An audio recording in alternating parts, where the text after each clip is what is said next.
Imagine you're trying to make a movie without knowing who the director is, who's handling the camera, who's in charge of the budget. This would be total chaos. The same goes for any project.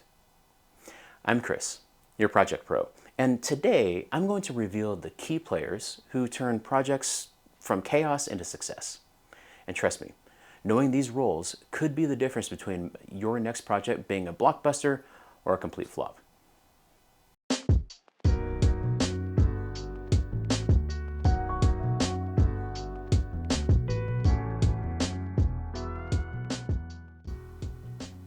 Hey, welcome back. For our newcomers, we're all about making project management click. And last week we explored the project lifecycle. Today, we're meeting the all-star cast that makes projects happen. So let's look at our main character, the project manager. Think of them as the movie director of your project. They're the ones with the vision and the plan, and they keep everyone moving forward in the same direction. They also make sure everything stays on budget and on schedule. And most importantly, they're the ones who help turn the chaos into order. So imagine you're planning a wedding. The project manager is kind of like the wedding planner. They're not actually making the cake or arranging the flowers, but they're the ones who are making sure everyone who does those things knows exactly what they need to do and when they need to do it. Now, the project team.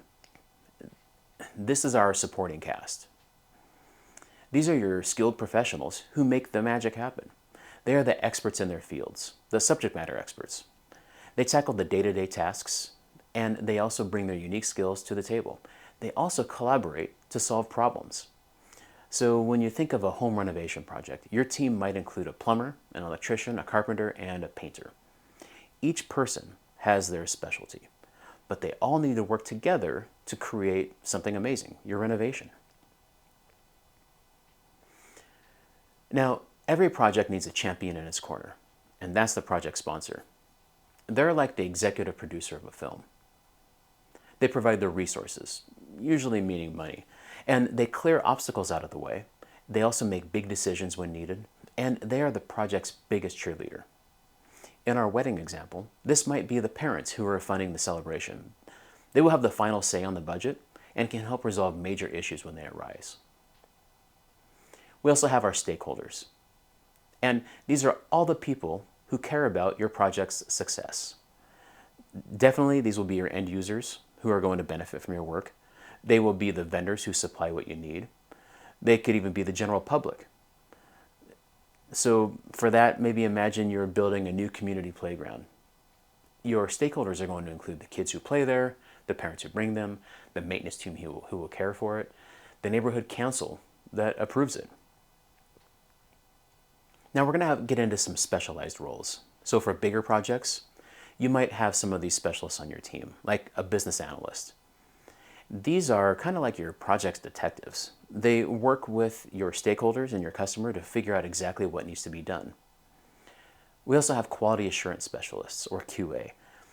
Think of them as your project's taste testers. They're testing things out all along the way to make sure it meets our quality standards. We also have risk managers, and they are your professional worrywart in absolutely the best way possible. Now, here's the thing. Not every project will need all of these roles. So if you're organizing a community bake sale, you might actually be the project manager, the team member, and the sponsor all rolled up into one. But the key here is understanding how these responsibilities work and making sure that those responsibilities are covered, even if it's just one person wearing multiple hats. So here's a quick pro tip. At the start of any project, just create a simple responsibility chart. Write down who's doing what, and even if it's just you wearing multiple hats, this clarity will save you hours of confusion later. And there you have it. This is the cast of characters that bring projects to life. Next week, we will dive into how to define your project's scope and objectives. And trust me, you won't want to miss it. This is really important. So if you found this helpful, hit that like button and subscribe, and maybe even share this to someone who might benefit from it. Use the comments below to ask any questions or make any comments. I'd love to hear from you. And of course, the link for my website is in the description, where I also have some other free resources available to you. Hey, thanks for watching. I'll catch you in the next one.